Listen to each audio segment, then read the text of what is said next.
Hi friends, welcome to மண் வாசம் channel. இன்றைக்கி நம்ம சேனலில் பார்க்க போகிற ரெசிபி ஒரு ஸ்வீட் ரெசிபி தாங்க. அதுவும் சீக்கிரமாக ஒரு 10 நிமிஷத்தில் செஞ்சு முடிச்சிடலாம். நம்ம பொட்டுக்கடையில் வச்சு நம்ம செய்ய போகிறோம். ஒரு ஹெல்த்தியான ரெசிபி கூடங்க. குழந்தைங்கள்லேருந்து பெரியவங்களுக்கு கொடுக்கலாம். வாங்க அது எப்படி செய்யலான்னு பார்க்கலாங்க. அதுக்கு முதல்ல நான் பார்த்திங்கன்னா ஒரு அரை கப்பு பொட்டுக்கடலை எடுத்துக்கிறேங்க. நான் போடும்போது வீடியோ ஸ்கிப் ஆகிடுச்சு. அரை கப்பு பொட்டுக்கடலை எடுத்துக்கிறேன். பொட்டுக்கடலை லைட்டாக வறுத்து எடுத்துக்கலாங்க. அந்த பொட்டுக்கடையில் இருக்கிற பச்சை வாசனை போகிற அளவுக்கு நம்ம வதக்கி எடுத்துக்கினா போதும். நமக்கு நிறம் மாறும்போது தெரியும், பொட்டுக்கடலையோடைய நிறம் மாறும்போது தெரியும். ஏன்னா பொட்டுக்கடலை முன்னாடியே வறுத்தது தான் அது. இருந்தாலும் லைட்டாக வறுக்கும்போது அந்த பச்சை வாசனை போகிறதுக்கு தான். இந்த அளவுக்கு வறுப்பட்டால் போதுங்க. நம்ம ஒரு பிளேட்டில் மாற்றிக்கலாம். பொட்டுக்கடலை ஆறுனதுக்கப்புறம் நம்ம பவுட்ரு பண்ணிக்கலாங்க. இப்போ கேஸில் அதே வானலில் வச்சுக்கோங்க. வச்சுட்டு இப்போ நான் அரை கப்பு வெல்லம் எடுத்துக்கிறேங்க. அரை கப்பு பொட்டுக்கடலைக்கு அரை கப்பு வெல்லம் கரெக்டாக இருக்கும். ஒரு கப்பு தண்ணி விட்டுக்குங்க. தண்ணி 2 மடங்கு வைக்கணுங்க. இப்போ நம்ம அரை கப்பு பொட்டுக்கடலை எடுத்ததுனால இப்போ ஒரு கப்பு தண்ணி எடுத்துக்கிறோம். எந்த கப்பில் நீங்கள் பொருள் எடுக்கிறீங்களோ அதே கப்பில் எல்லா அளவும் ஒரே அளவாக எடுத்துக்குங்க. இப்போ வெல்லம் அந்த தண்ணியில் நல்லா கரையிட்டங்க. நம்ம வடிகட்டி எடுத்துக்கலாம். இப்போ ஏன்னா நிறைய கல் மண்ணெலாம் இருக்கும். அதை நம்ம ஒரு வடிகட்டி வச்சு நம்ம வடிகட்டி எடுத்துக்கினிங்கன்னா நம்ம சுத்தமாக ஒரு வெள்ளைப்பாகு ரெடி பண்ணிக்கலாம். அவ்வளோதாங்க. இது மாதிரி ஒரு வடிகட்டி வச்சு வடிகட்டி எடுத்துக்கோங்க.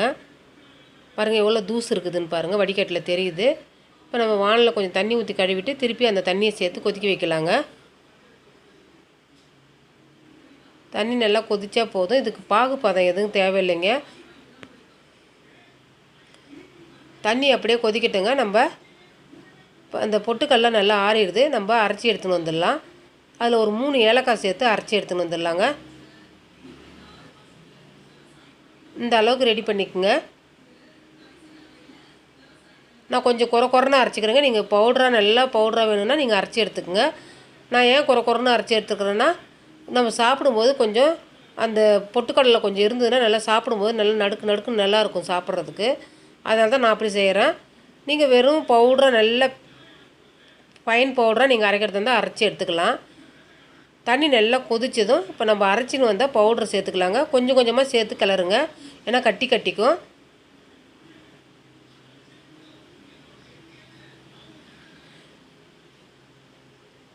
வெல்லமும் பொட்டுக்கடலையும் ரொம்ப உடம்புக்கு நல்லதுங்க.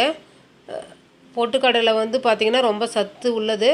அதே மாதிரி வெல்லத்தில் பார்த்திங்கன்னா நிறைய இரும்பு சத்து நிறையா இருக்கிறதுனால அந்த காலத்தில் இருக்கிறவங்களாம் சொல்லுவாங்க, குழந்தைங்கள்லாம் இப்போ ரத்த சோகையாக இருந்தாங்கன்னா சொல்லுவாங்க பொட்டுக்கடலையும் வெல்லமும் கொடுங்க குழந்தைக்கு அப்படின்னு சொல்லுவாங்க. அதே மாதிரி இப்போ நம்ம இந்த ரெசிபி செஞ்சு குழந்தைங்களுக்கு கொடுத்திங்கன்னா ரொம்ப ஹெல்த்தியானது கூட, ஆரோக்கியமாக இருப்பாங்க குழந்தைங்க.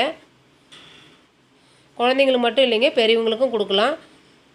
இப்போ நம்ம பொட்டுக்கடலை மாவு சேர்த்ததுக்கப்புறம் நல்லா உங்களுக்கு கைவிடாமல் கிளறினே இருக்கணும்.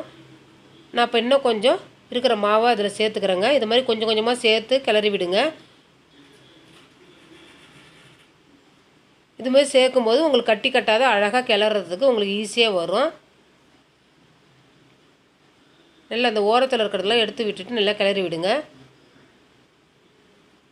நம்ம வெல்லம் சேர்த்து கிளறும்போது அந்த கலர் பாருங்கள் நல்லா சூப்பராக இருக்குது. சர்க்கரையிலையும் நீங்கள் செய்யலாங்க. இதே மெத்தடில் சர்க்கரையிலையும் செய்யலாம்.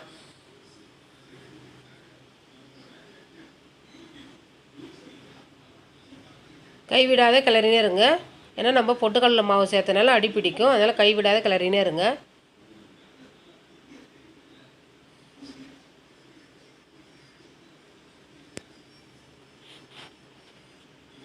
இதெல்லாம் அந்த காலத்து ரெசிபிங்க.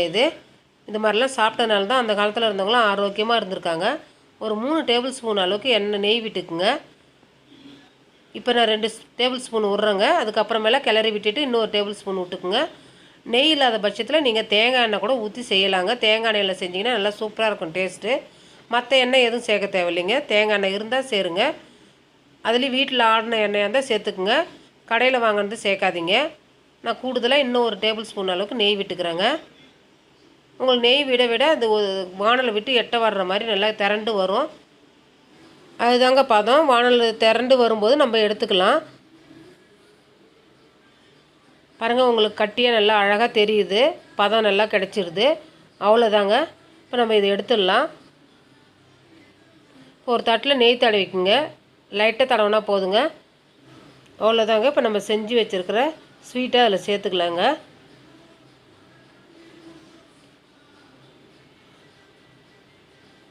பார்க்கும்போதே பாருங்கள், நல்லா சூப்பராக இருக்குது.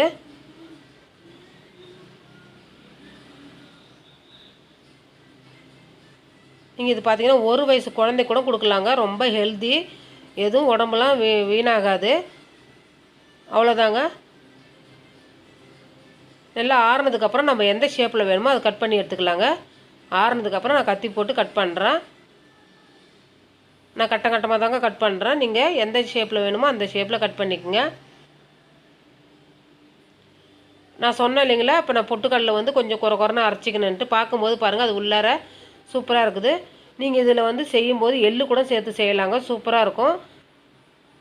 அவ்வளோதாங்க, ரெடி ஆயிடுச்சு.